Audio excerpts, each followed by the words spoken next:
عليكم. ازيك يا عم ابو مين؟ وعليكم السلام. ازيك يالا؟ ازيك امه؟ الحمد لله كويسين. جاي فيها خير؟ انا جاي لك خالو بيقول لك انت عملت الطلب بتاع الخشب. يخرب بيت خالك ويخرب بيت سنينه. انت بتقول حاجه؟ لا، بقول ربنا يديله الصحة. انا هجيله بعد يومين. بيقول لك ما عادش في يومين ولا ثلاث، انت تجيب النهارده لما يفضحك في وسط البلد فيها كلها. خلاص انا هروح له، بس ما تخلوش يروح للدار عشان الوليه في الدار، سيبها تاخد راحتها. انا هروح له بعد دلوقتي. لا تعالى معايا. سير روح، بس انا هاجي وراه. يخرب بيتك يا ابو منى، خربت بيتي. ازيك يا خال؟ الحمد لله. ازيك يا ازيك يا حاج؟ ابو منى؟ عامل ايه؟ كنت لسه شكيت فيك والله. ايوه يا حاج. انا كده مهمتي خلص يا مروه. يلا خد في ده، يلا مشي. وهيروح فين يا حاج؟ هيروح يا ابوي يغير بمبر. ماشي يا يا حاج. عم ابو منى، انت ما جالك يومين ما شفتكش ليه يا ابوي؟ كان ورايا مشاغل يا حاج، ما تعرفش ولا يا ايه؟ ابوي مش راجل، ده انت عندك الورشه هناك اهيت يا ابوي، حته كشك معفن عند المصرف. ورشة ايه يا حاج؟ انا عندي شركة حمير يا حاج، عندي شركة حمير في مصر. يا نهار اسود، ما انت تعرفش قاعد ولا ايه يا حاج؟ انت قاعد. ايوه يا حاج، وسارق احلى عربية في البلد. يا نهار اسود، عباه عربية بحمار. يا ابوي، ده سايق عربيه بتزيت يا ابوي، بتمشي. يا مش مهم. ماشي يا يا حاج. عم، عملت ايه يا ابوي في موضوع الباب؟ ده اهو يا حاج. يا نهار اسود، كده. بس دي حاجة عالية يا حاج، محدش يعرف يعملها الا انا. ايه دي يا ابوي؟ دي ايه دي يا ابوي؟ سلام عليكم. يا شكلي جيت من الحته الغلط ولا ايه؟ امشي انت عبد الكلب براك.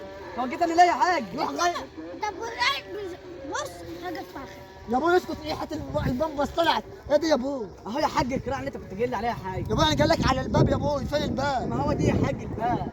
انت بس اهو يا حاج. وانت خدت يا ابوي المقاسات صح؟ ايوه يا حاج، واخد المقاسات لما كنت عندي. لا يا ابوي، ورب دي يا ابوي الحته ديت من العربيه بتاعت اللي انقلبت في الطيعه اول امبارح. وربنا ما هي يا حاج. ازاي يا ابوي؟ امال ايه دي؟ انت خدت فيه كام انت يا ابوي؟ دي كام يوم دي يا ابوي؟ اسبوعين ونص.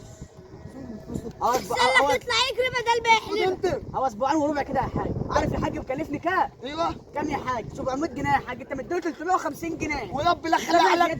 خلاص يا وربنا حاج. يفتح والبوس. خلاص يا حاج. لما جبتليش فلوس. خلاص يا حاج. اوعى انت خلاص يا حاج. ورب لا افضحكوا في البلد. مش عايز تشتري حمار يا حاج من الشركه بتاعتي؟ ايه دي يا ابوي؟ فين الباب يا ابوي؟ فين الباب؟ اهو. اهو يا ابوي، ده اخوي ده. اهو يا حاج. شفت يا عم؟ ابوك انا هخليه ابو البوس، قعد يقول لي ابو مني احسن واحد في البلد. ابو مني ده يا ابوي اهي. لا يا حاج، لا يا حاج. اجري انت 650 جنيه. اي حاجه، انت لو عملته بره يا حاج هيكلفك 2000 ونص.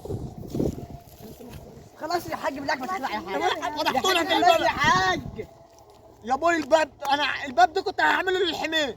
ايوه انت قلت انت بتأجل للحمير. ايوه يا حاج، عندي انضف حمير في مصر يا حاج. عشان البوكس بتاعك الصغير. يا اقعد حاج انت يا ابوي. ما تاكلش يا حاج الاكل اللي انت عارفه ده يا حاج، تاكل انضف اكل. وانا اقول ودانك بقت عامله زي الحمار ليه؟ وشعرك بقى زي الحمير. هتشتريها اكل يا حاج، مش هتاكلها اكل كده. طب خلاص يا ابوي. حمير عاليه يا حاج، يبقى تعال بص عليهم بص. حمير عاليه يعني بتاكل كرنبلوليه يا ابوي؟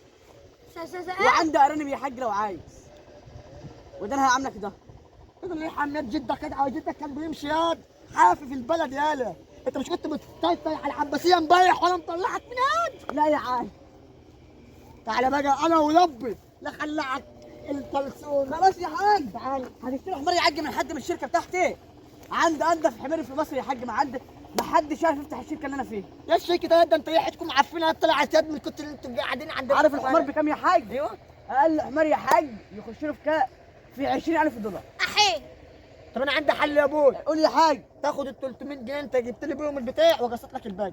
لا يا حاج كده هيتفضل ياما 20,000 دولار يا حاج. لا كده ايه، موافق ولا مش مش موافق؟ 20 جنيه يا حاج.